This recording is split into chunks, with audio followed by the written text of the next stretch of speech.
اب آج کا درس اسی آیت کریمہ سے شروع ہوگا جس کا پہلے ہی درس جاری ہے، اس لیے وہی تلاوت میں پھر کرتا ہوں۔ اعوذ باللہ من الشیطان الرجیم، بسم اللہ الرحمن الرحیم۔ یا ایھا الذین آمنوا اطیعوا اللہ واطیعوا الرسول واولی الامر منکم فإن تنازعتم في شيء فردوه إلى الله والرسول إن كنتم تؤمنون بالله واليوم الآخر ذلك خير وأحسن تأويلا۔ سورہ نساء آیت 60۔ اس پر بہت سی بحثیں گزر چکی ہیں اور بہت سی ایسی ہیں جنہیں میں نے اس دفعے میں سے بہت غور کے بعد نکال دیا ہے، کیونکہ یہ وہ تمام بحثیں میرے سو کال قرطاس ابیض کے جواب میں میری جوابی جو تقریریں تھیں ان میں آ چکی ہیں ساری، یعنی انگریز کا خود کاشتہ پودا اور یہ سب کچھ بیان سارے اس میں آ گئے ہیں، تفصیل سے آ چکے ہیں۔ اس درس کو اب دوبارہ اسی موضوع کے لیے وقف نہیں کیا جا سکتا، لیکن اصل بات کیا تھی جس کی وجہ سے یہ سارا جھگڑا شروع ہوا، اور کیوں حضرت مسیح موعود علیہ السلام کو بار بار اسی آیت قرآنی کی روح سے اپنے موقف بیان کرنا پڑا، اور شرائط بیت میں یہ بات لکھنی پڑی کہ اطاعت جو قرآن لازم کرتا ہے وہ تم پہ لازم رہے گی، خواہ انگریز کی حکومت ہو۔ یہ اتنی اہم بات ہے، اس پر مختصر سی روشنی میں ڈالوں گا کہ کیوں حضرت اقدس مسیح موعود علیہ السلام نے یہ موقف اختیار فرمایا۔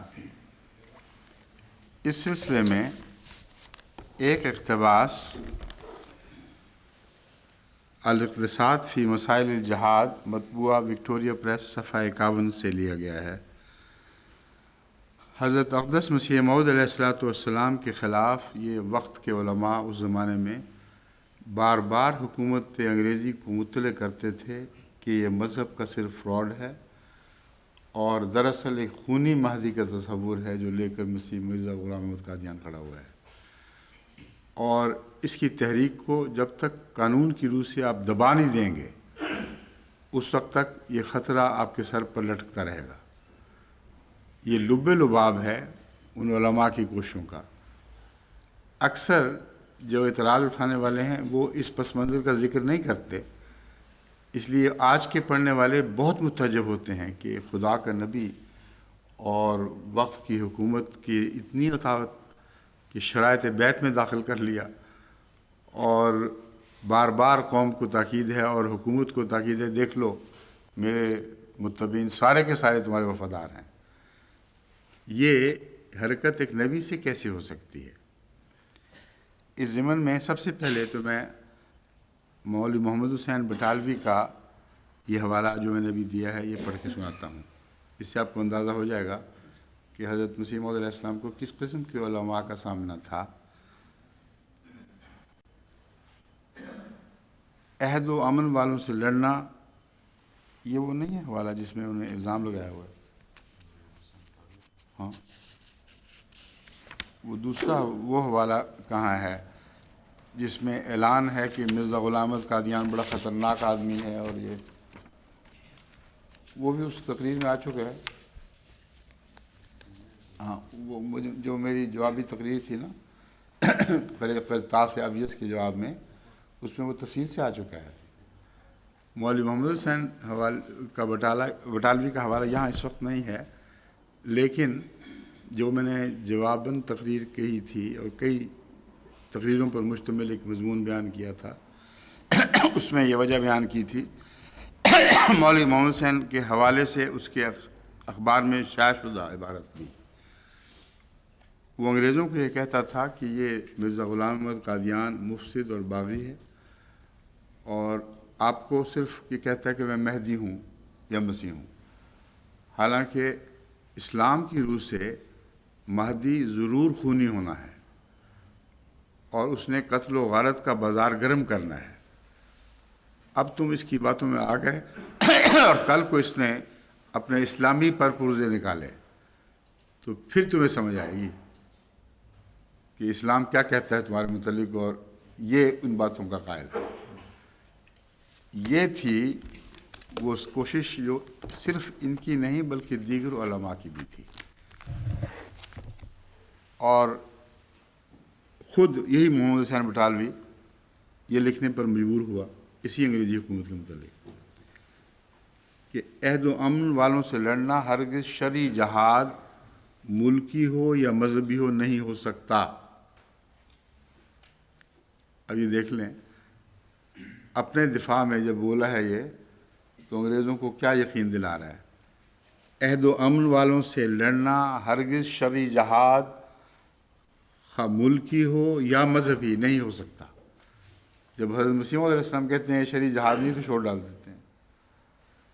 بڑے خطرناک دوگلے مولویوں سے واسطہ پڑا ہے۔ شاید ہی تاریخ مذہب میں کیسی قسم کے خوفناک دوگلے مولوی اور پیش کیے جا سکیں۔ مفسدہ 1857 میں عبد القادر کا الزام بار بار 74 کی جو بحث ہوئی تھی، حضرت خلیفہ مسیح ثالث نے جو پیش ہو کر معاملہ جماعت کی طرف موقف پیش کیا تھا اسمبلی میں، اس میں بڑے لہک لہک کر انہوں نے مفسدہ 57 کو ایک اسلامی جہاد قرار دیا تھا، اور کہا کہ دیکھو مرزا صاحب کہتے ہیں یہ مفسدہ ہے، یہ فساد ہے اور یہ جہاد ہے ہی نہیں، تو کتنا بڑا حملہ کیا ہے ان قربانی دینے والوں پر جنہوں نے اپنی جان کی بازی لڑا دی اور اسلام کی خاطر ایک غیر حکومت کو قبول کرنے سے انکار کر دیا۔ اس مفسدے کے متعلق تفصیلی حوالے سر سید احمد سمیت میں اسی جوابی کارروائی میں دے چکا ہوں، لیکن یہاں مفسدے کا چونکہ ذکر آ رہا ہے میں اس لیے پھر دوبارہ آپ کو سناتا ہوں۔ یہ مفسدہ 1857 میں جو مسلمان شریک ہوئے تھے وہ سخت گناہ گار اور بحکم قرآن و حدیث وہ مفسد و باغی بد کردار تھے۔ سن لو جی مولوی کی بات ہے۔ اکثر ان میں سے عوام کل انعام تھے، بعض جو خواص علماء کہلاتے تھے وہ بھی اصل علوم دین قرآن و حدیث سے بے بہرہ تھے یا نافہم و بے سمجھ۔ باخبر و سمجھدار علماء اس میں ہرگز شریک نہیں ہوئے اور نہ اس فتح پر جو اس قدر کو جہاد بنانے کے لیے مفسد لیے پھرتے تھے انہوں نے دستخط کیا۔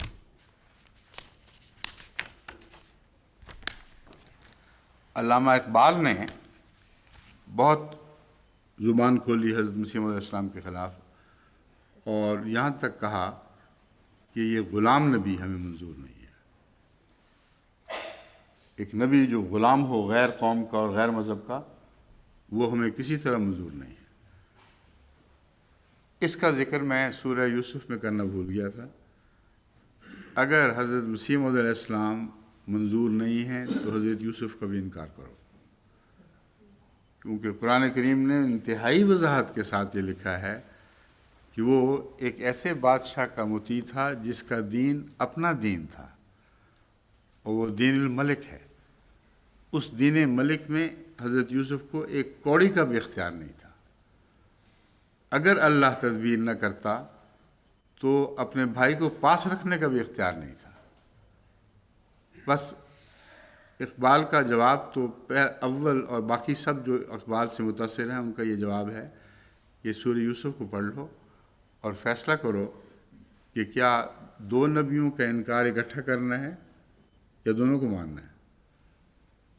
اگر مسیح موعود کا انکار اس بنا پر ہے تو یوسف کا انکار لازم آئے گا، اور اگر یوسف کو مانو گے تو مسیح موعود علیہ السلام کو لازماً ماننا پڑے گا، کیونکہ اس پہلو سے ان دونوں کے موقف میں کوئی فرق نہیں۔ اور اقبال صاحب کا جو آزاد بڑے بنے پھرتے تھے اور بہت خوددار کہ انگریزی حکومت کے سامنے ہم کیسے سر جھکائیں، سر جھکانے کے تو قائل نہیں تھے، مگر انگریزی حکومت کے اوپر اپنا سر قربان کرنے کے قائل تھے۔ فرماتے ہیں ملکہ وکٹوریہ کی جب وفات ہوئی ہے تو علامہ اقبال نے لکھا، اور حضرت مسیح علیہ السلام کی تحریرات میں جو کہتے تھے نا سایہ ہے ایک خدا کی رحمت کا وکٹوریہ، اس پر بہت مولویوں نے شور مچایا ہوا ہے۔ اور علامہ اقبال بھی غلام نبی اور یہ سب کچھ رد کرنے کے بعد کہتا ہے، اے ہند تیرے سر سے اٹھا سایہ خدا، ملکہ وکٹوریہ کی، اے ہند تیرے سر سے اٹھا سایہ خدا، ایک غم گسار تیرے مکینوں کی تھی گئی۔ سن لیا آپ نے ان لوگوں کے حال ہے، کن لوگوں سے ہمیں واسطہ پڑ رہا ہے؟ اے شمع بزم ماتم سلطان جہاں، کیا تھی جھلک تیری کہ سریا تلک گئی۔ سبحان اللہ، اس کی جھلک تو سریا تک چلی گئی، لیکن سریا سے ایمان لانے والا جو واپس آیا ہے اس کا ذکر کیوں نہیں کرتے اب؟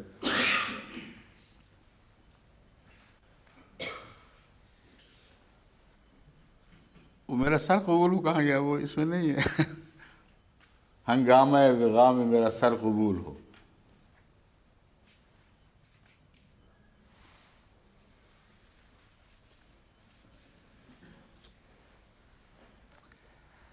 وہ ضرب غم لگی ہے کہ ٹوٹا ہے بند بند، کیا مرغ روح توڑ کے اپنا قفس گیا، ہلتا ہے جس سے عرش، یہ رونا اسی کا ہے۔ سبحان اللہ، ہلتا ہے جس سے عرش، یہ رونا اسی کا ہے، زینت تھی جس سے تجھ کو، یہ جنازہ اسی کا ہے، جس کا دلوں پہ راج ہو مرتا نہیں کبھی، صدیاں ہزار گردش دوراں گزار دے، وکٹوریا نہ مرد کہ نام نکو گزاشت، ہے زندگی یہی جسے پروردگار دے۔ وکٹوریا نہیں مر سکتے، نہ وکٹوریا نے مرنا ہے ان کے لیے، نہ عیسیٰ نے مرنا ہے۔ اسلام مر جائے گا ان کی بلا سے مرتا پھرے۔ پج مردہ کر گئی ہے جو باد خزاں تجھے، صد نو بہار ناز تجھے روزگار دے، مرحوم کے نصیب ثواب جزیل ہو، ہاتھوں میں اپنے دامن صبر جمیل ہو۔ دعائیں ہو رہی ہیں ان کے جنازے پر، وہ نہیں ملا، وہی بڑا دلچسپ ہے کہ وہ میرا سر قبول ہو۔ اقبال اور کیا خدمت کر سکتا ہے؟ انگریز کی خاطر ملکہ وکٹوریہ کے راج کو طول دینے کے لیے ایک اقبال کا سر ہی جو ہے جو حاضر ہے، اور جب سر کی بات آئی تو ان سے سر لیا، سر مانگا تو خود ان سے مانگا۔ بہت دلچسپ مضمون ہے، مگر مجبوری ہے اس درس میں محض مختصر ذکر کر سکتا ہوں، زیادہ نہیں کر سکتا۔ اب سنیے حضرت مسیح موعود علیہ السلام کیوں فرما رہے ہیں کہ یہ اولو الامر حکومت ہے، اس کا انکار نہ کرو۔ ہرگز اپنی طرف سے نہیں فرما رہا ہے، بیت میں جو الفاظ داخل ہیں اس بنا پر داخل ہیں کہ آن حضرت صلی اللہ علیہ وآلہ وسلم کا حکم ہے، اس کے سوا چارہ کوئی نہیں۔ چنانچہ حضرت اقدس مسیح موعود کے الفاظ یہ ہیں صلی اللہ علیہ وسلم، قرآن میں حکم ہے اطیعوا اللہ و اطیعوا الرسول و اولی الامر منکم، یہ بنا ہے۔ قرآن میں حکم ہے اطیعوا اللہ و اطیعوا الرسول و اولی الامر منکم، اب اولی الامر کی اطاعت کا صاف حکم ہے، اور اگر کوئی کہے کہ گورنمنٹ منکم میں داخل نہیں تو یہ اس کی صریح غلطی ہے۔ گورنمنٹ جو بات شریعت کے موافق کرتی ہے وہ منکم میں داخل ہے۔ بس اطاعت کا حکم جماعت کو صرف اس میں ہے جو گورنمنٹ شریعت کے مطابق کرتی ہے، جو ہماری مخالفت نہیں کرتا وہ ہم میں داخل ہے۔ اشارت النص کے طور پر قرآن سے ثابت ہوتا ہے کہ گورنمنٹ کی اطاعت کرنی چاہیے اور اس کی باتیں مان لینی چاہیے۔ یہ حکم عام ہے، اصل میں صرف انگریزی حکومت سے تعلق نہیں رکھتا، چونکہ ہندوستان پر ان دنوں انگریزی حکومت کا راج تھا، اس لیے اسی کے حوالے سے بغاوت کی باتیں ہوا کرتی تھیں، اسی کے حوالے سے حضرت مسیح علیہ السلام کو ثابت کرنا تھا کہ قرآن تعلیم کے خلاف ہے کہ انگریزی حکومت کے خلاف تم تلوار اٹھاؤ، جو دارالحرب نہیں بلکہ دارالامن ہے، اور ایک دفعہ جب تم اس کے معاہدے میں داخل ہو گئے ہو تو تلوار سے اس کو ہٹانا تمہارے لیے جائز نہیں، سوائے اس کے کہ تمہاری شریعت میں دخل انداز ہو اور شرعی امور میں تمہیں اسلام سے الگ راستہ دکھانے پر مجبور کرے۔ یہ بات تھی جس پر حضرت مسیح موعود علیہ الصلوۃ والسلام نے بکثرت انگریز کی تعریف فرمائی، ہمیشہ یہ کہہ کر کہ یہ ایسی مہربان حکومت ہے جس نے ہمارے مذہب میں دخل اندازی سے کلیتاً پرہیز کیا ہے اور غیروں کی دخل اندازی سے ہمیں محفوظ رکھا ہے۔ اور وہ حکومت جو پنجاب میں رائج تھی، جس کی روح سے اسلام پر عمل درآمد کرنا یہاں تک کہ اذان دینا بھی ناجائز تھا، اس کے شر سے، جو غیر اسلامی شر تھا، انگریزی حکومت نے ہمیں بچا لیا ہے۔ اب جتنی بھی تعریف ہے وہ اس بات پر نہیں کہ مجھے مال دیے، جماعت احمدیہ کو انگریزوں نے پاپولر کرنے کی کوشش کی یا میری تائید میں کچھ لکھا، ایک جگہ بھی یہ ذکر نہیں۔ ہر جگہ یہ ذکر ہے کہ اسلام جو ہمیں بہت پیارا تھا، جس کے خلاف حکومتی کارروائیاں، فساد کی کارروائیاں جاری تھیں، ان سب کے خلاف انگریزی حکومت نے ہمیں امن عطا کیا۔ اور اس پہلو سے ایک مومن کا فرض ہے کہ وہ اپنے محسن کا شکریہ ادا کرے۔ ان شکریوں میں ایک بھی بات اپنی ذات پر احسان کی نہیں ہے۔ اس کے برعکس انگریزی حکومت کے جو خاندان سے سلوک تھے وہ حضرت مسیح موعود علیہ السلام الگ لکھتے ہیں۔ ساری جائیدادیں جو پہلے سے مغلیہ وقت سے ہمارے خاندان میں چلی آ رہی تھیں، وہ ساری ضبط کرتے کرتے آخر پہ 5-7 گاؤں رہ گئے، اور ان کے مقدموں میں جو بھی خاندان کی دولت تھی ساری خرچ ہوئی، اور حضرت مسیح موعود علیہ السلام کو ان کے والد نے مجبور کیا کہ تم مقدمے لڑو، اور آپ سخت کراہت سے یہ مقدمے لڑتے تھے اور اپنے والد کو کہا کرتے تھے کہ آپ جو پاک دھن ہے وہ بھی ضائع کر دیں گے۔ ان لوگوں نے بات نہیں مانی۔ چنانچہ بہت معمولی سی ایک علاقے پر ایک قسم کی عمارت عطا ہوئی، ان معنوں میں کہ مالیہ وصول کرنے والے جو نمبردار ہوتے ہیں وہ تمہارا ہو جائے، یہ وہ۔ اب ان کی چیزوں کی کوئی بھی حیثیت نہیں تھی، اور وہ حضرت مسیح موعود علیہ السلام کے اپنے خاندان میں آئی بھی نہیں۔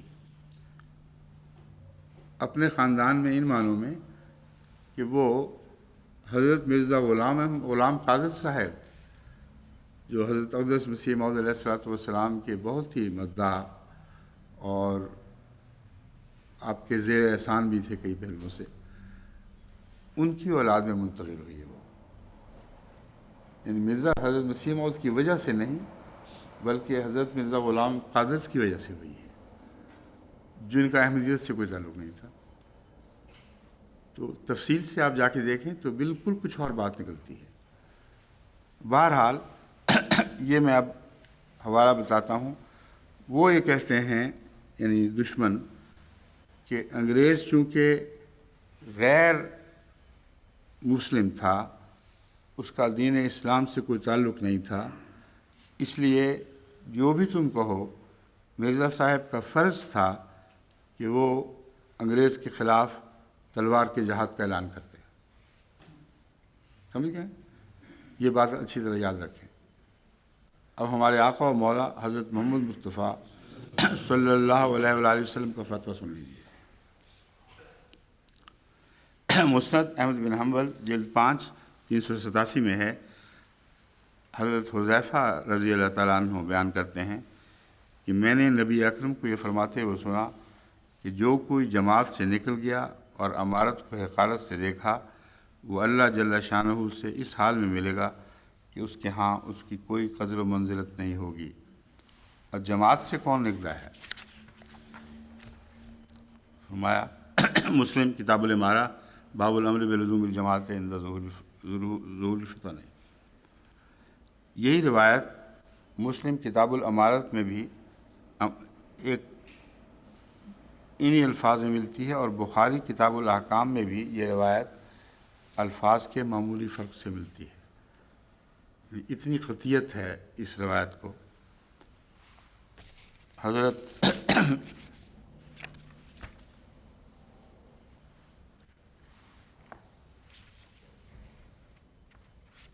اس کا ترجمہ تو نہیں نا دیا ہوا یہاں سے،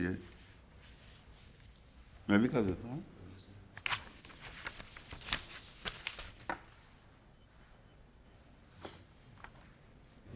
ہیں؟ کیا؟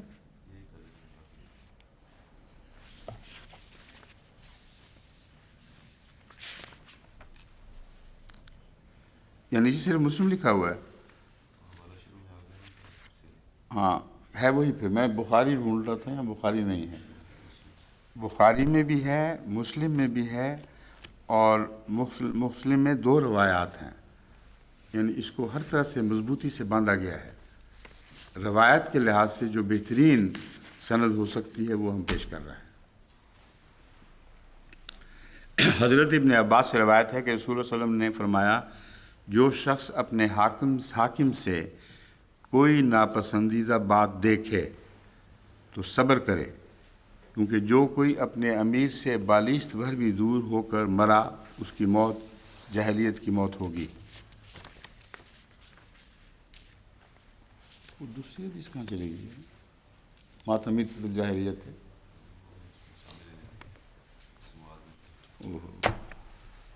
میں تو اسی کی تلاش کر رہا ہوں. اس آیت کریمہ کی روح سے جس کا ذکر گزرا ہے، اس کے حوالے سے حضرت رسول اللہ صلی اللہ علیہ وآلہ وسلم کی تعلیم یہ ہے کہ اگر تمہارا حاکم غیر مسلم بھی ہو، اگر تمہارا حاکم ہر قسم کے عیوب میں ملوث ہو، بد کردار بھی ہو، تب بھی قرآن کی روح سے تم پر اس کی اطاعت لازم ہے، اور جو اس کی اطاعت نہیں کرے گا وہ اس حکم قرآنی کی روگردانی کرے گا.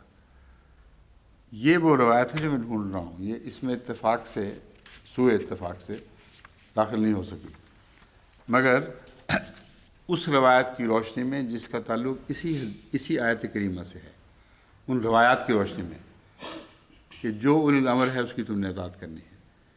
حضرت صلی اللہ علیہ وآلہ وسلم نے اپنا موقف اتنا واضح فرما دیا ہے اور غیر مسلم حکومت کا حوالہ دے کر واضح فرمایا ہے. اس وقت تمہیں قرآن کی اطاعت کرنی ہوگی، اور قطع نظر اس کے غیر مسلم کیا کرتا ہے. اگر وہ خلاف تمہارے کرتا ہے تو تم صبر کرو، اور صبر سے سوا تمہیں کوئی حق نہیں ہے کچھ ہتھیار اٹھانے کا. حضرت مسیح موعود علیہ السلام جب یہی تعلیم جو حضرت اقدس محمد مصطفیٰ صلی اللہ علیہ وآلہ وسلم نے قرآن کے حوالے سے دی ہے، جب پیش کرتے ہیں اور اپنی شرائط بیعت میں یہ بات لکھتے ہیں اس حوالے سے کہ اللہ کا حکم افضل ہے، اگر انگریز تمہارے خلاف کارروائی کرتا تو تمہارے لیے صبر کے سوا چارہ نہیں تھا، مگر خوش ہو کہ خلاف نہیں ہے بلکہ تائید میں ہے، اور اسلام کو کھلی اجازت ہے پنپنے کی اور تمام شرعی امور میں عمل درآمد کی. اس حوالے کے بعد میں یہ کہنا چاہتا ہوں کہ ان مولویوں کی ساری کتابیں، ظہیر وغیرہ، سب جو بھی بیہودہ ارزا سرائی کی گئی ہے، اس کی کوئی بھی حیثیت باقی نہیں رہتی. معاف کرنا، یہ حوالوں کی چھان بین پہلے سے موجود ہے، حوالے بھی ہمارے پاس موجود ہیں، لیکن چونکہ اس درس میں وہاں سے جو حوالے آئے ہوئے ہیں میرے پاس، اس وقت میرے پاس وہی سرمایہ ہے، تو میں انہی کو استعمال جس حد تک کر سکتا ہوں کر رہا ہوں. لیکن جن حوالوں کا میں نے ذکر کیا ہے بڑی تفصیل کے ساتھ، مکمل پختہ حوالوں کے ساتھ ہمارے پاس موجود ہیں، اور اگر ضرورت پڑی دوبارہ اٹھانے کی تو میں پھر آپ کے سامنے پیش کر دوں گا. سورہ النساء آیت 61.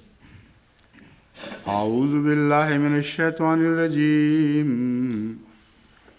بسم اللہ الرحمن الرحیم. الم تر الی الذین یزعمون انہم آمنوا بما انزل الیک وما انزل من قبلک یریدون ان یتحاکموا الی الطاغوت. یہ تحاکم ہو گیا نا، تو یہ تھوڑی سی میٹھی تھی. یریدون ان یتحاکموا الی الطاغوت وقد امروا ان یکفروا بہ ویرید الشیطان ان یضلهم ضلالا بعیدا۔ کیا تو نے ان لوگوں کا حال نہیں دیکھا؟ یزعمون انہم آمنوا بما انزل الیک، وہ یہ گمان کرتے ہیں کہ وہ جو کچھ تجھ پر اتارا گیا ہے اس پر ایمان لے آئے ہیں۔ وما انزل من قبلک، اور گمان کرتے ہیں کہ جو کچھ تجھ سے پہلے اتارا گیا تھا اس پر بھی وہ ایمان لے آئے ہیں۔ یریدون ان یتحاکموا الی الطاغوت وقد امروا ان یکفروا بہ، وہ چاہتے ہیں کہ طاغوت کی طرف اپنے معاملات کو لے جائیں۔ وقد امروا ان یکفروا بہ، حالانکہ ان کو حکم دیا گیا تھا کہ طاغوت کے فیصلوں کا انکار کریں۔ وَيُرِيدُ الشیطان ان یضلهم ضلالا بعیدا، اور شیطان چاہتا ہے کہ انہیں دور کی گمراہی میں مبتلا کر دے۔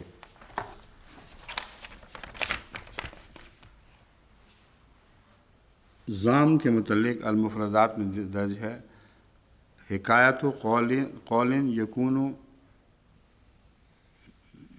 مظنہ ہے مظنۃ للکذب، ولہذا جاء فی القرآن فی کل موضع ضم قائلون ضم القائلون بہ نحو زعم الذین کفروا بل زعمتم کنتم تزعمون زعمتم من دونہ۔ الزام ایسی بات کا بیان جس کے جھوٹے ہونے کا گمان ہو، یہ ہے زام۔ قرآن کریم میں ایسا طرز عمل اختیار کرنے والوں کے لیے ہر جگہ پر مذمت آئی ہے، جیسے زعم الذین کفروا بل زعمتم کنتم تزعمون زعمتم من دونہ، یہ سارے قرآن کریم کے حوالے امام راغب دیتے ہیں یہ ثابت کرنے کے لیے کہ زعم کے ساتھ ایک ایسا خیال، خواہ کیسا ہی پختہ کیوں نہ نظر آئے، ایسا خیال وابستہ ہوتا ہے جس میں جھوٹے ہونے یا غلط ہونے کا امکان احتمال موجود ہے، اور قرآن کریم نے انہی معنوں میں اس کو استعمال فرمایا ہے۔ یتحاکم المفردات میں درج ہے، بنیادی طور پر یہ لفظ اصلاح کی غرض سے روکنے کے لیے استعمال ہوتا ہے۔ میں نے کہا میں ضمناً جو ادھر ادھر کی باتیں کر جاتا ہوں درس میں، اس کو برا نہ بنائیں، یہ ذرا درس کی فضا کو تازہ زندہ اور جاگی ہوئی رکھنے کے لیے ضروری ہے۔ بنیادی طور پر یہ لفظ اصلاح کی غرض سے روکنے کے لیے استعمال ہوتا ہے، اسی سے لغام کے لیے حکمت الدابہ کا لفظ آتا ہے۔ یہ پہلے بیان نہیں ہو چکا لغام کا حکمت الدابہ کے متعلق؟ ہاں ہو چکا۔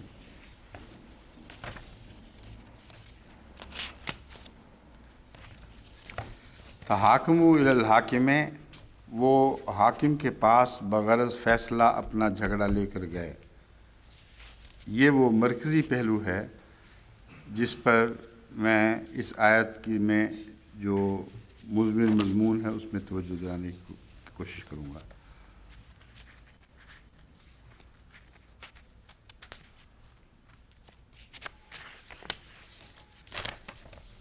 یتحاکموا الی الطاغوت میں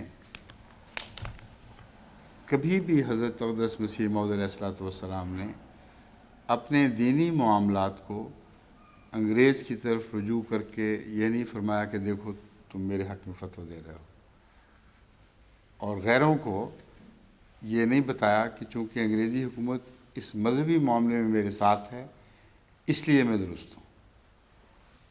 اس کے بالکل برعکس انگریزوں نے جو خدا کا بیٹا بنایا ہوا تھا اس کے خلاف سارے ہند میں ایک حضرت مسیح موعود علیہ السلام تھے جنہوں نے علم جہاد بلند کیا، اور فیصلہ خدا اور رسول اور قرآن سے چاہا، اور یہ وہ لوگ تھے جو انگریز کے فیصلے کو ملک میں نافذ کرنا چاہتے تھے۔ یتحاکموا الی الطاغوت ان یتحاکموا الی الطاغوت، تو کوئی یہ نہ سمجھے کہ اس آیت کریمہ میں نعوذ باللہ من ذالک حضرت مسیح موعود علیہ السلام کا یہ موقف کہ انگریز حکومت ہم پر نافذ ہے، اس لیے ہم دینی معاملہ یہ معنی رکھتا ہے کہ دینی معاملات میں بھی انگریز مددگار ہے۔ حضرت مسیح موعود علیہ السلام نے انگریز کی مدد کے تعلق میں اتنی شدت سے سخت زبان استعمال کی ہے کہ وہ جو مدح کی باتیں تھیں اس کے سامنے پارا پارا ہو جاتی ہیں۔ مدح کی ہے انصاف کے معاملے میں، اور یہ مدح کرنا ہر مسلمان کا فرض ہے۔ یہ مدح حضرت اقدس محمد رسول اللہ صلی اللہ علیہ وآلہ وسلم نے فرمائی، جب بھی مسلمانوں کے معاملے میں انصاف کیا گیا آپ نے بہت کھل کر تعریف فرمائی ہے، لیکن جہاں دین کا معاملہ تھا وہاں ابو طالب کی بات کو بھی کوئی حیثیت نہیں دی۔ فرمایا میرا خدا ہے، میرا معاملہ اسی کے پاس ہے، اسی کے پاس ہے، وہی فیصلہ کرنے والا ہے۔ تو حضرت مسیح موعود علیہ السلام کو اپنے آقا سے ایسی قریب کی مماثلت ہے کہ جن باتوں پہ یہ اعتراض کرتے ہیں انہی میں حضرت مسیح موعود علیہ السلام کی صداقت ظاہر و باہر ہوتی ہے۔ اب صرف یہ مسئلہ اٹھا کے دیکھ لیں کہ انگریزوں سے کی تعریف اور انگریزوں سے روحانی جہاد اتنا سخت کہ ادنا بھی مداحنت اس میں نہیں ہے۔ انگریز کو دجال کہہ رہے ہیں، مجال تھی کسی مولوی کی اس زمانے میں کہ انگریز کو دجال کہہ دے؟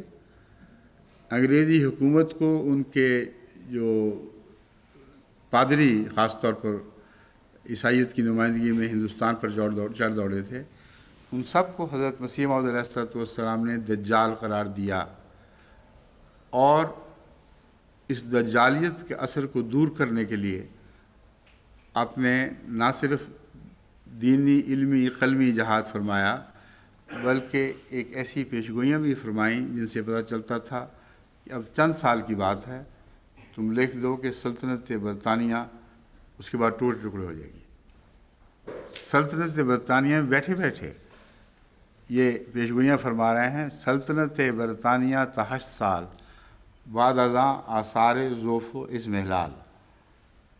8 سال کی تو بات ہے، جہاں اتنی دیر برداشت کی ہے دیکھ لو، مگر یہ اس کے آثار ضعف و اضمحلال مسیح علیہ السلام کی دعاؤں کے نتیجے میں ہوئے تھے، کیونکہ آپ کی دعاؤں کے نتیجے میں پیشگوئی تھی کہ نمک کی طرح شاید دجال پگھلے گا۔ اور یہ ساری باتیں آپ اطیع اللہ و اطیع الرسول کے تابع فرما رہے ہیں، اور یہ مولوی کس قدر بد کلامی کرتے ہیں مسیح علیہ السلام کے خلاف جب آپ سوائے اسلام اور قرآن کے اور رسول کے اور کسی کی بات نہیں کرتے۔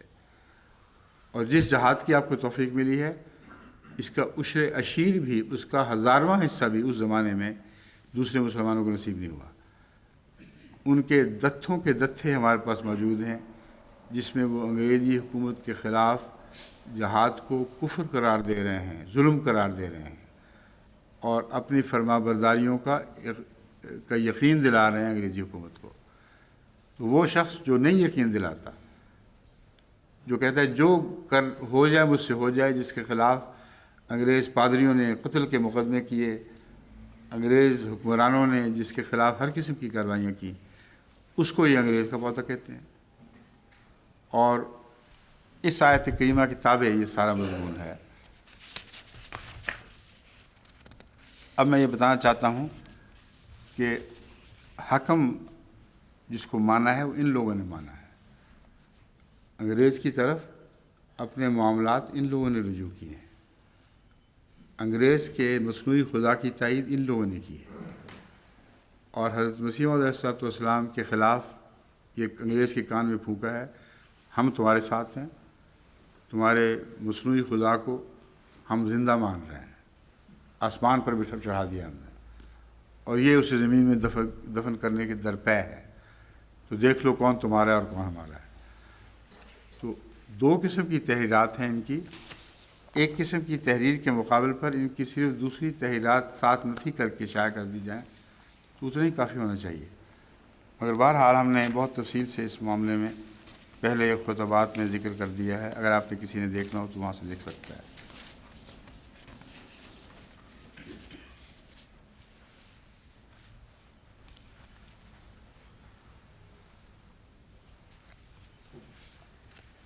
ذل جو ہے ارتداء کی کا برعکس ہے۔ اسباب نزول کی بحث آ گئی ہے۔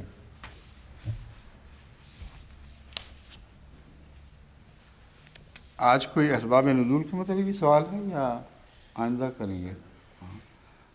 اسباب نزول سے متعلق میں اتنا عرض کرنا چاہتا ہوں کہ اسباب نزول کے متعلق میرا جو شدت کے ساتھ موقف ہے اس کو میں پوری وضاحت کے ساتھ قرآن و حدیث کے حوالوں سے انشاءاللہ آئندہ پیش کروں گا۔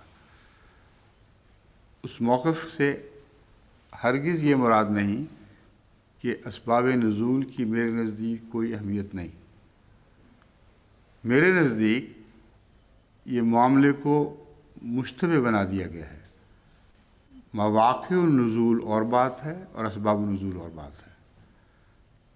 جن واقعات کو بیان کر کے بہت سے اہل علم اصحاب نے ان کو سبب نزول بیان کیا ہے، میرے نزدیک ان کا کوئی حق نہیں تھا کہ ان واقعات کو نزول کا سبب بیان کریں۔ نزول کے اسباب قرآن خود بیان کرتا ہے اور ہر معاملے پر روشنی ڈالتا ہے۔ اگر قرآن کہے کہ میرے نزول کے اسباب آفاقی ہیں اور بعض علماء کہیں کہ حادثاتی ہیں، وہ حادثات رونما ہوئے تو قرآن کا ان آیات کا نزول ہوا، تو کتنا نقصان پہنچائیں گے وہ قرآن کے مضمون کو اور قرآن کی آفاقی حیثیت کو۔ بس میرا جہاد اس بات کے خلاف ہے کہ قرآن نے جہاں اسباب نزول خود بیان کر دیے ہیں، جہاں ہر صورت میں اگر کسی معین واقعات سے ذکر تھا تو خود بیان فرمایا کہ یہ اس واقعات کے متعلق آیت ہے، اور جہاں نہیں ذکر فرمایا وہاں بلا شبہ یہ ذکر فرمایا ہے کہ ایک آفاقی کتاب ہے۔ اس آفاقی حیثیت کو آپ واقعات سے محدود کریں تو قرآن کی خدمت نہیں ہوگی، قرآن کی تعلیم پر بہت بڑا ظلم ہوگا۔ بس اس پہلو سے انشاءاللہ تعالی میں آئندہ کسی درس میں تفصیل سے یہ مضمون چھیڑوں گا۔ سر دست میں اب یہ علامہ واحدی کی روایت کو بھی چھوڑ دیا جائے۔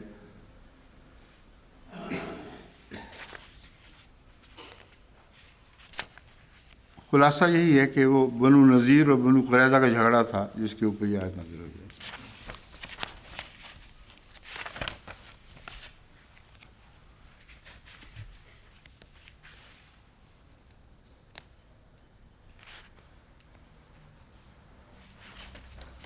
بالکل وہی شکلیں ہیں، وہی صورتیں ہیں ان سب حدیثوں کی، یعنی مذمومہ حدیثوں کی۔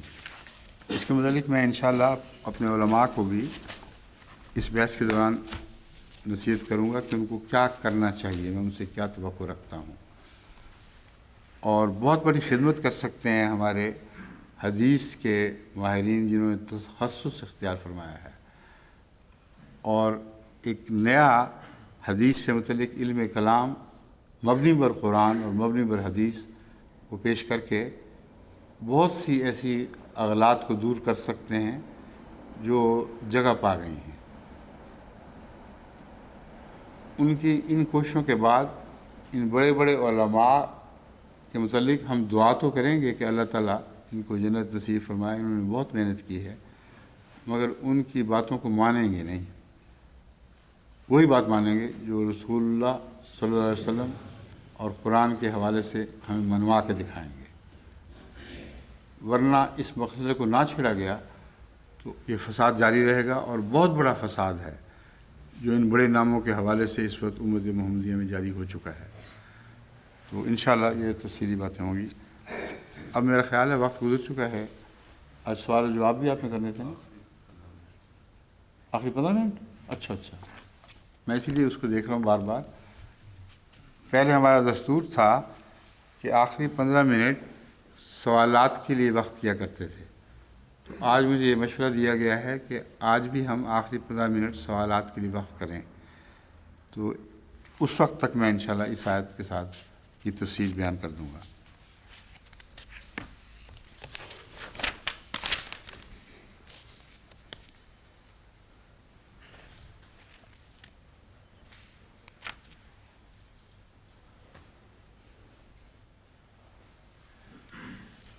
حضرت امام راضی نے بالکل واضح کھلی ہوئی بات لکھی ہے جو ہر شخص کے استنباط کی تائید کرتی ہے۔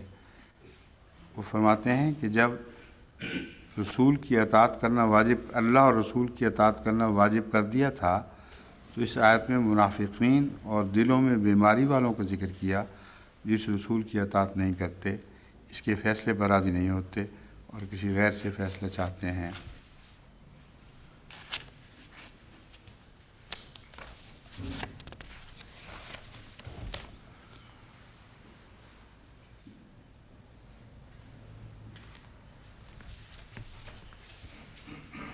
گزشتہ آیت میں امام راضی پھر لکھتے ہیں، گزشتہ آیت میں اللہ تعالیٰ نے منافقین کے طاغوت سے فیصلہ کرانے کے رجحان کو ظاہر کیا ہے۔ اس آیت میں اللہ تعالیٰ نے حضرت صلی اللہ علیہ وسلم سے فیصلہ کرانے سے ان کے نفوس کو ظاہر کیا ہے۔ مفسرین کہتے ہیں کہ صرف منافقین ہی حضرت صلی اللہ علیہ وسلم کے فیصلے سے رکتے تھے کیونکہ وہ ظالم تھے اور جانتے تھے کہ نبی اکرم صلی اللہ علیہ وسلم رشوت نہیں لیتے اور کڑوا فیصلہ کرتے ہیں۔ ایک رائے ہے کہ ان کا یہ روکنا دین سے عداوت کے باعث تھا۔ اب یہ بات کہ نعوذ باللہ من ذالک رشوت نہیں لیتے تھے اور ہمیشہ کڑوا فیصلہ کرتے ہیں، یہ بالکل درست بات نہیں ہے۔ کسی غیر کو وہم و گمان بھی نہیں ہو سکتا تھا کہ حضرت صلی اللہ علیہ وسلم رشوت لیتے ہوں گے، نعوذ باللہ من ذالک۔ جس سے اپنا سب مال اٹھا دیا غرباء اور فقراء میں اور مومنین میں، اس کے متعلق یہ اس الزام کا تصور بھی نہیں ہو سکتا۔ یہ تو بعضوں نے الزام لگایا تھا کہ مال اپنوں کو دے دیا، لیکن رشوت کا کوئی الزام کبھی بھی رسول اللہ علیہ وسلم پر ثابت نہیں ہے۔ اگر ہوگا تو میرے علم میں نہیں آیا کبھی۔ تو یہ جو ہے کہ ظالم، کیونکہ وہ ظالم تھے، رشوت نہیں لیتے اور کڑوا فیصلہ کرتے ہیں۔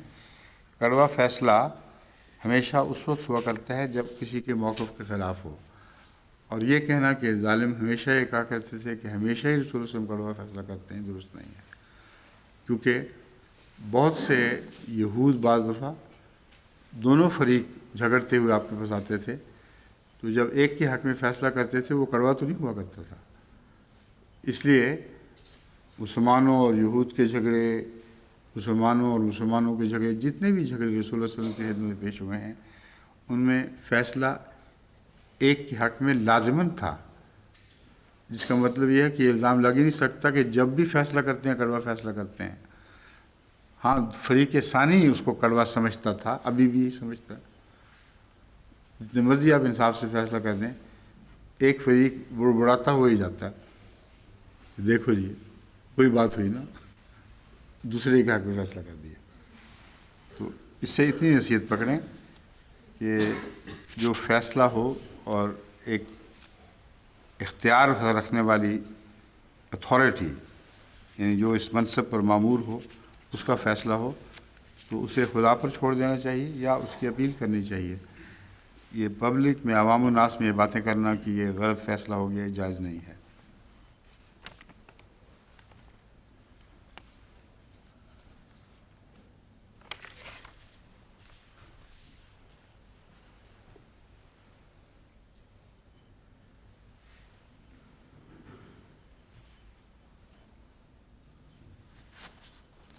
یہ ساری باتیں آگے ایک ہی مضمون میں چل رہی ہیں، اس لیے میں دیکھتا جا رہا ہوں، چھوڑتے جا رہا ہوں۔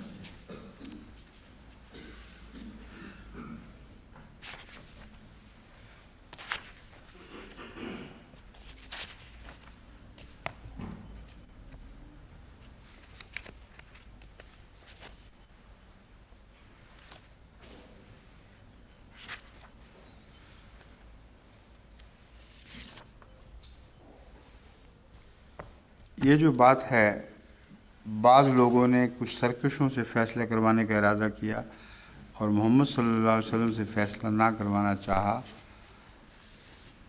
یہاں طاغوت مراد ہیں، یہ ہوتا ہوگا، کوئی تعجب کی بات نہیں۔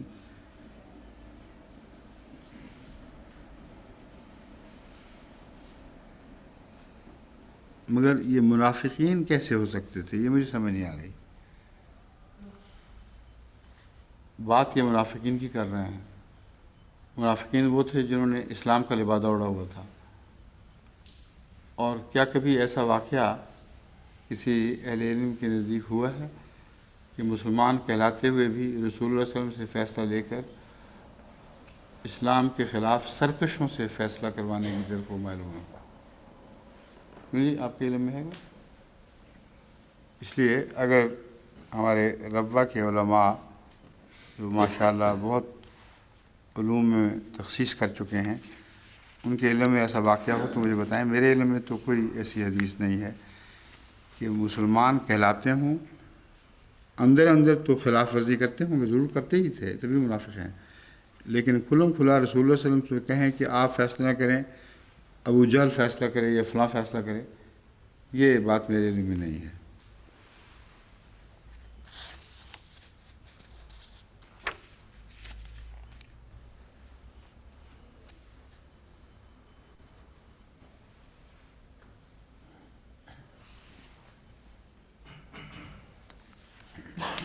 شیعہ حدیث میں بھی کوئی ایسی بات نہیں ہے جو قابل ذکر ہو۔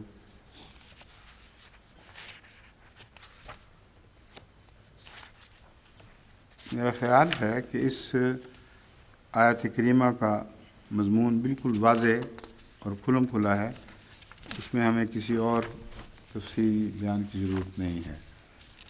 الم تر الی الذین یزعمون انہم آمنوا بما انزل الیک، کیا تو نے ایسے لوگ نہیں دیکھے جو یہ گمان کرتے ہیں یا دعویٰ کرتے ہیں، اور ان کے دعوے میں جھوٹ کی ملونی کا شامل ہونا ایک قریب ترین احتمال ہے۔ یعنی ایسا دعویٰ کرتے ہیں جس کے متعلق اس کا جھوٹا ہونا بعید از قیاس نہیں ہے۔ اور دعویٰ کیا کرتے ہیں؟ جو تجھ پر ایمان اترا ہے ہم ایمان لے آئے، جو اس سے پہلے اتارا گیا اس پر ہم ایمان لے آئے۔ یریدون ان یتحاکموا الی الطاغوت، اور اس کے باوجود وہ چاہتے ہیں کہ طاغوت کی طرف اپنے معاملات کو پھیریں۔ وقد امروا ان یکفروا بہ، اور حالانکہ ان کو حکم دیا گیا تھا کہ وہ اس کا انکار کر دیں۔ وَيُرِيدُ الشَّيْطَانُ أَن يُضِلَّهُمْ ضَلَالًا بَعِيدًا، اور شیطان یہ چاہتا ہے کہ انہیں بہت دور کی گمراہی میں پھینک دے۔ بس یہاں یتحاکموا سے مراد ان کا عملی کردار ہے۔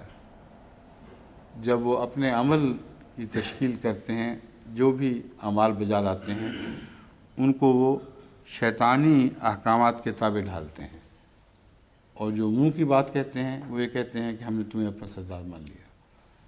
بس میرے نزدیک اس آیت کریمہ کا یہی کھلا کھلا معنی ہے، اور باقی انشاءاللہ آئندہ کل سورہ 62 کی بحث ہوگی۔ اب آپ اپنا کام شروع کر دیں۔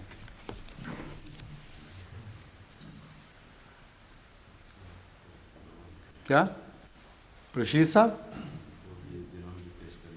ہاں، رشید صاحب کے سوالات تو پتہ ہی ہیں سب کو۔ کوئی اور ہے؟ سوال کرنے والے کتنے ہیں جو ہاتھ اٹھائیں گے؟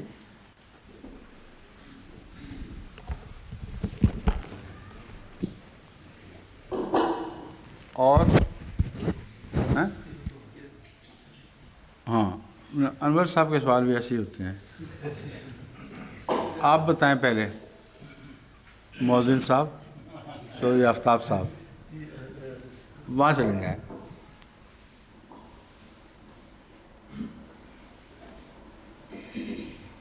چودھری عبدالرشید صاحب کو میں نے اس لیے موقع نہیں دیا کہ 15 منٹ تو ہیں، 15 منٹ میں ان کو سوال واضح کرتے ہی وقت گزر جائے۔ اکثر یہ دیکھا گیا ہے، واضح کرتے کرتے کرتے اور سر کھجاتے کھجاتے وقت گزر جاتے ہیں۔ فرمائیں۔ حضور، آپ نے فرمایا تھا کہ حضرت یوسف علیہ السلام اپنے بھائی کو ملکی قانون کے ماتحت رکھ نہیں سکتے تھے اپنے پاس، ٹھیک ہے۔ تو اس کے کچھ عرصہ بعد انہوں نے اپنے والدین کو اور بھائیوں کو کیسے بلا لیا؟ زبردستی رکھا تھا؟ اس ملک میں تو سب کو آنے کی اجازت تھی، یوسف کے بھائی کو بھی آنے کی اجازت تھی، مگر جس قافلے جن بھائیوں کے درمیان وہ آئے تھے وہ ان کو واپس لے جانا چاہتے تھے اور زبردستی حضرت یوسف ان کو روک نہیں سکتے تھے. یہ بحث ہوئی ہے ساری. میرا خیال تھا لیکن جو ان کے والدین تھے وہ تو شوق سے حضرت یوسف کے کہنے پر خود ہی چلے آئے تھے. سمجھ گئے؟ جی جزاک اللہ. اگلا کون ہے سوال کرنے والا؟ ہاں فرمائیں.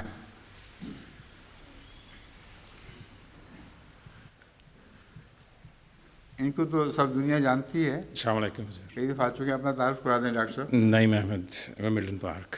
پورا بتا دیں. ڈاکٹر نعیم. ڈاکٹر نعیم احمد قریشی ویملڈن پارک. ٹھیک ہے.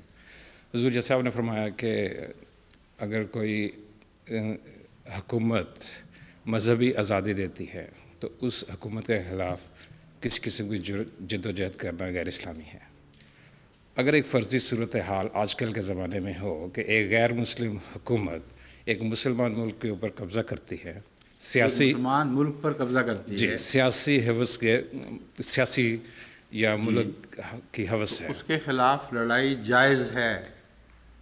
لیکن مذہبی آزادی دیتی ہے وہ مذہبی آزادی دیتی ہے, قبضہ زمین پہ کرتی ہے. جی جو شخص بھی آپ کی جائیداد پہ قبضہ کرنے کی کوشش کرے, جی اگر بالآخر آپ اس کو تسلیم نہ کر لیں, جی یہ اور مسئلہ ہے.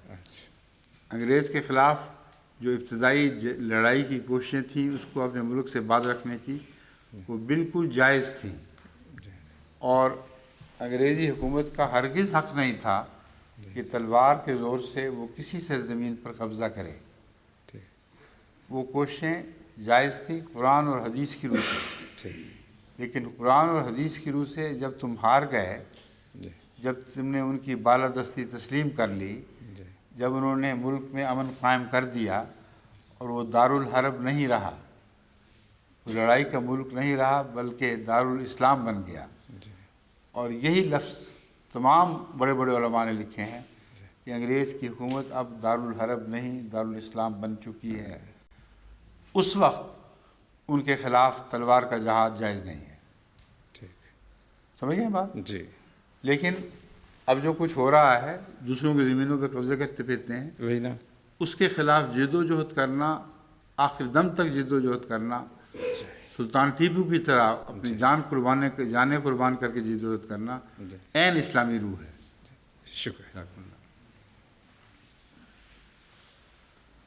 اگلا سوال کون تھا؟ سوال کرنے والے ہاتھ اٹھائیں ذرا.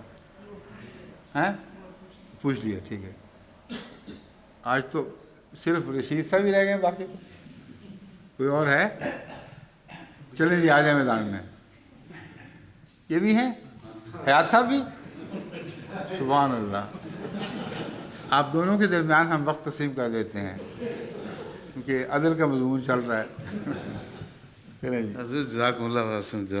حضور پہلا تو درخواست ہے کہ کل جو حدیث آپ نے ارشاد فرمائی تھی حضرت یحییٰ کے مروی حدیث آپ نے فرمائی تھی, اگر اس کو شائع کیا جائے کافی مقدار میں, تو ہمیں تو علم نہیں تھا, میں نے تو کبھی سنی نہیں. کئی ہیں میرے ساتھ. ہاں جی اب تو ہو گیا, لیکن شائع ہو گیا. ساری دنیا میں ہو رہی ہے, اس کی دیکھ لیں. جب یہ چھپیں گے تو وہ بھی چھپ جائے گی. جب یہ سلسلہ درس چھپے گا جی وہ بھی چھپ جائے گی انشاءاللہ. دوسری عرض یہ ہے جی, وہ آپ نے آیت نمبر 58 میں کل فرمایا تھا, میں پوچھنا یہ چاہتا ہوں کہ جنت میں کتنے مختلف مقامات ہیں. ہم جب دعا کرتے ہیں تو لوگوں کو کہتے ہیں اللہ تعالیٰ آپ کے درجات بڑھائے, تو اس کی صحیح میں نے پلیز ذرا سمجھا دیں. آپ کو معین علم ہونا چاہیے کتنے درجات ہیں. جی یہ چاہتے ہیں آپ؟ ہاں جی, ہیں پتہ تو چل جائے کیا. آپ نے ان میں سے اپنے لیے کچھ اختیار کرنے ہیں آپ نے کہ میں یہ فلاں درجہ نہیں فلاں درجہ لوں گا. کیوں جی, کیا وجہ ہے سوال کی؟ حضور یہ اس لیے پوچھا ہے کہ جنت النعیم, جنت الفردوس, یہ مقامات دو کا تو مجھے علم ہے اور باقی پتہ نہیں. میں اس کی وضاحت اپنے خطبات میں بہت حد تک کر چکا ہوں اور بار بار بیان کر چکا ہوں کہ جنتوں کے درجات کی کوئی انتہا نہیں ہے.